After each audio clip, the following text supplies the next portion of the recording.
No. Yeah. Opening statement. Chris, Rudy Gobert just picked an incredible night to have one of the most incredible games. How did you see his play tonight? Yeah, we knew we had to have it at some point in this series, and he was awesome tonight. Just shedding defenders, 9 offensive rebounds, super active on defense, finished extremely well when he had opportunity, and they became a little more aggressive on the ball in this game, and that released Rudy's roles, which we haven't really been able to capitalize on all series. But we just trusted the right play, and I thought our guys were really good in finding him in those moments. So the Lakers made that late run in the third quarter, and they were coming and coming. The guys you talked about resiliency before this game. Were you seeing that through these spells? Yeah, no doubt. I just told the guys, we didn't shoot the ball well, but I thought we were the tougher team, mentally and physically, and that's when it showed itself. We were able to withstand the run. I told them at the quarter, I said, hey, listen, after all that, we're still up 1. Let's go in. We knew we'd been good in fourth quarters against this team all series. We just needed to see a couple shots go down opportunistically. Julius was huge. He had a matchup. He just kept going and going and going, was relentless there. But guys did a great job of surviving, the motions of the game, which was always going to be a tough game. So. Chris, just from a personal level for Rudy, he catches a lot of criticism around the league and stuff, and just to see, him come through like this in such a big moment, just what does it feel like for him? Listen, Rudy's a winner at the highest level. He drives winning. You can not like who he is, how he does it, what he looks like, etc. When you have this guy on your team, you understand what a professional and a winner is. And, he's just such a competitor as well. And he doesn't listen to the outside noise. We don't listen to the outside noise. And no one's happier for Rudy than his teammates right now, particularly Anthony. Let everybody out there on the floor know that it was Rudy's night and nobody was around to stop him. I'd also just like to say that Julius Randle was absolutely huge in this series, man. Another guy who's had a lot of unfair criticism in his career, and he was outstanding at both ends of the floor. And, we don't win this series without Julius. Was consistently great every single night, just doing a lot of little things as well as timely things. So, Chris, we talked about the depth and the versatility of this roster a lot, especially when you get to the playoffs, though, and teams will try to throw so many different things at you and different lineups and whatnot. What is the value of having seemingly 10 different ways in which you can win a game? It's as a coach, you feel pretty confident that almost every lineup combination is going to work in some, or not work, but they're not going to be kind of super out of sync. You still have to go out and execute the different coverages that might force you to be in, or the different concepts offensively.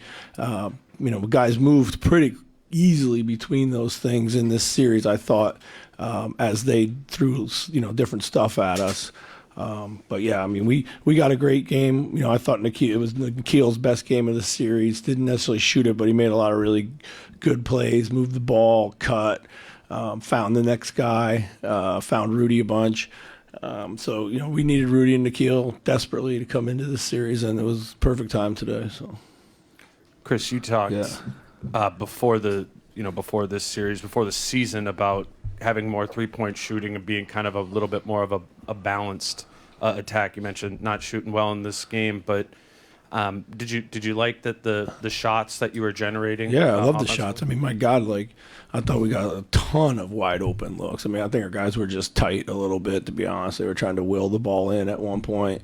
I thought Ant didn't see it go in, so he was kind of hell bent on making one go in, and but he did a good job of mixing in just enough drives for us.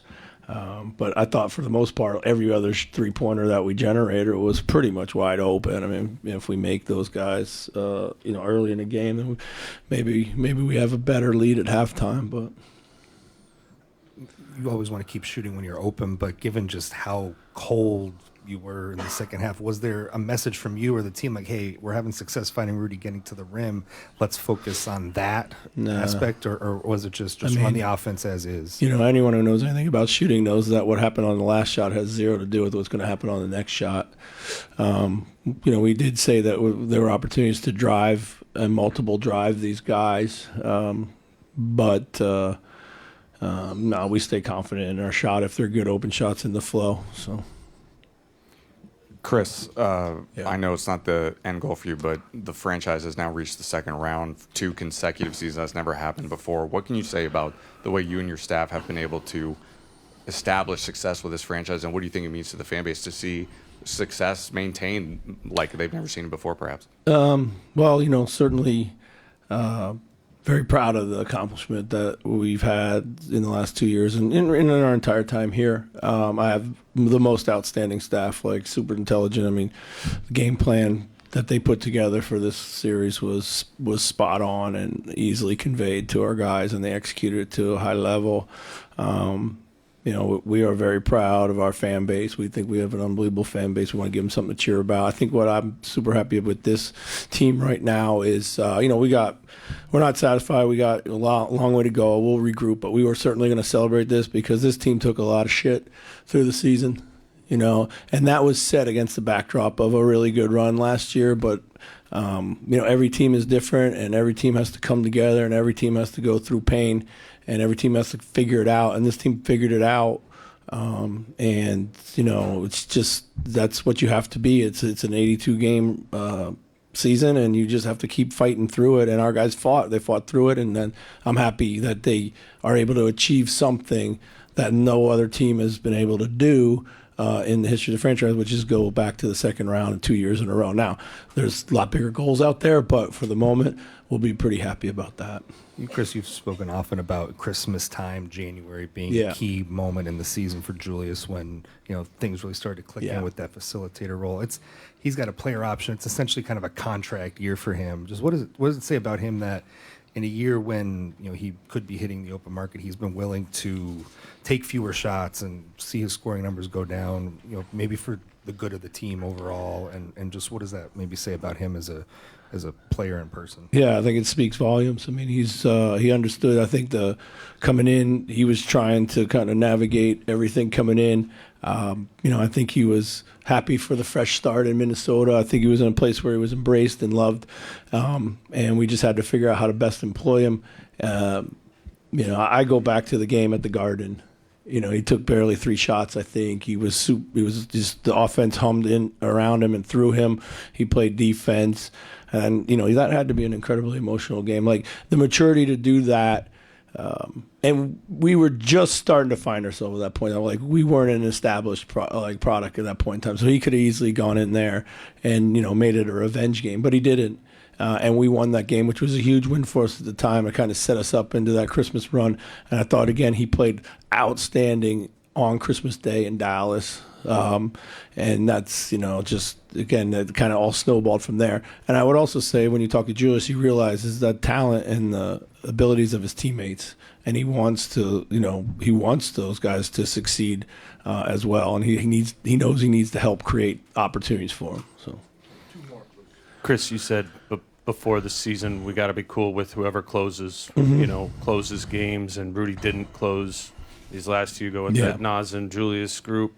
I mean, how important has that just been, I guess, kind of big picture this season of that goal you had kind of sinking in with this group? I think it's huge. It's shows the maturity and the growth of our team. I think if you looked at some early games, there was certainly some guys who were not happy that they weren't closing, not happy that they weren't starting, not happy this, not happy that.